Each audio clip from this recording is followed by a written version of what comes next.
let's get you comfortable with the musical staff. The staff is where we write our music for piano. The staff is made up of 5 lines. Each of these lines represents a different white key on the piano.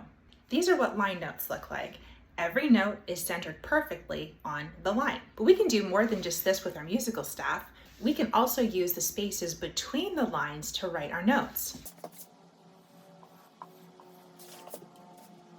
These are what space notes look like. Every note fits directly in the space where the top and the bottom of the note just meet the lines above and below it.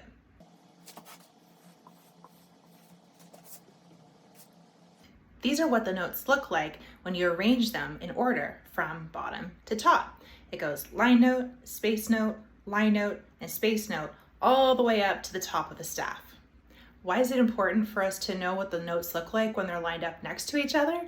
It actually really helps us, because if we know that the order of notes goes line, space, that means that if we see notes on our music that go from a line to the very next space, or from a space to the very next line, we know that those 2 notes are right beside each other on the piano. This can really help us when we're learning to read music, because if we can see that the note is moving just to the very next note on the keyboard, we can just use our fingers to find it. We don't even have to know the letter name. I have lots more videos planned on the staff and how to read music and play piano. So if you're interested in learning along with me, I'd love if you gave me a follow. Also, let me know in the comments below if this was helpful and if you have any other questions about reading piano music. Bye for now.